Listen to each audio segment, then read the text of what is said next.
IPRD समाचार में आपका स्वागत है। एक नजर हेडलाइंस पर। माननीय मुख्यमंत्री ने बजट सत्र 2026-27 के दौरान सदन में रखा 20 साल के सुशासन का रिपोर्ट कार्ड। माननीय मुख्यमंत्री ने कहा 2005 के बाद धरातल पर दिखा बदलाव, अब पिछड़ा नहीं एक सशक्त राज्य है बिहार।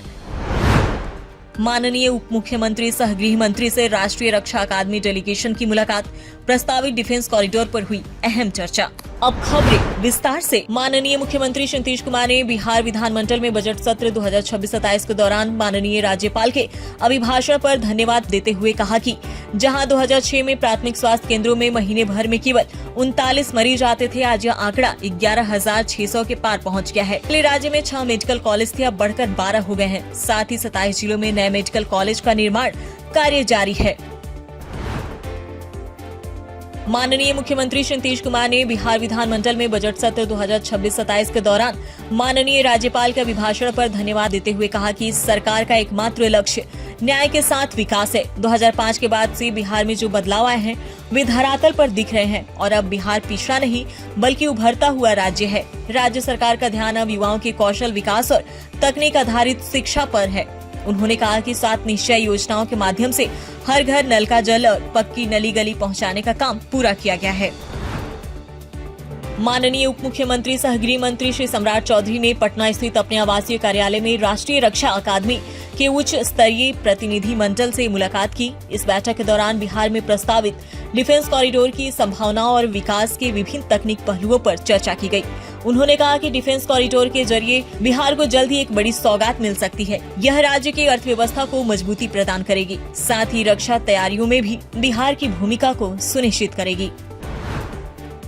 माननीय उप मुख्यमंत्री सह राजस्व एवं भूमि सुधार मंत्री श्री विजय कुमार सिन्हा की अध्यक्षता में विभागीय कार्यों की समीक्षा बैठक हुई। इस दौरान उन्होंने वर्ष 2011 से घोषित विशेष भूमि सर्वेक्षण को 2 वर्षों के भीतर हर हाल में पूरा करने के निर्देश दिए। उन्होंने कहा कि गलत रिपोर्टिंग और कार्य में शिथिलता बरतने वाले अधिकारियों पर सीधी कार्रवाई की जाएगी। साथ ही आम जनता से अपील करते हुए कहा कि यदि सर्वे के दौरान कोई शिकायत हो तो विभाग में लिखित शिकायत दर्ज कराएं, जिस पर तत्काल सुनवाई होगी।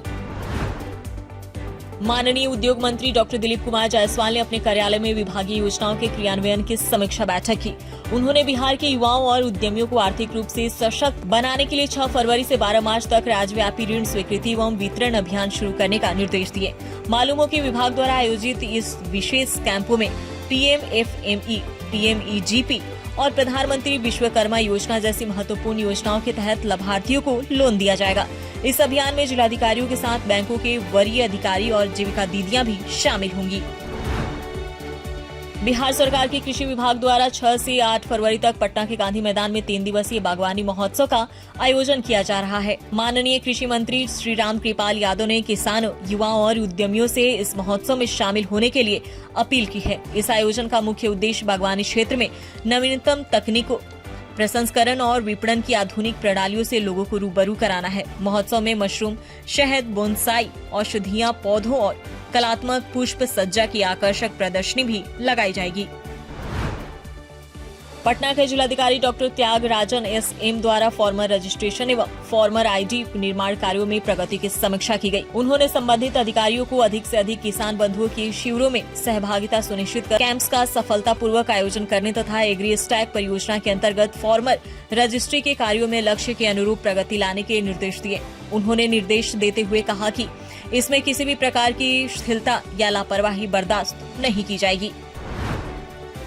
माननीय मुख्यमंत्री श्री नीतीश कुमार की ड्रीम प्रोजेक्ट 1 करोड़ युवाओं को रोजगार देने के लक्ष्य को साकार करते हुए श्रम संसाधन विभाग बिहार के तत्वाधान में अवर प्रादेशिक नियोजनालय सारण द्वारा 9 फरवरी 2026 को राजेंद्र स्टेडियम छपरा में 1 दिवसीय रोजगार मेला का आयोजन किया जा रहा है। इस रोजगार मेला में तकनीकी एवं गैर तकनीकी क्षेत्र के देश की नामी स्थानीय एवं बाह्य कंपनियां भाग ले रही हैं। इन कंपनियों द्वारा अधिसूचित रिक्तियों के विरुद्ध पात्र अभ्यर्थियों का चयन किया जाएगा। रोजगार के इच्छुक अभ्यर्थी इस रोजगार मेला में भाग लेकर अपने सपने को पूरा कर सकते हैं।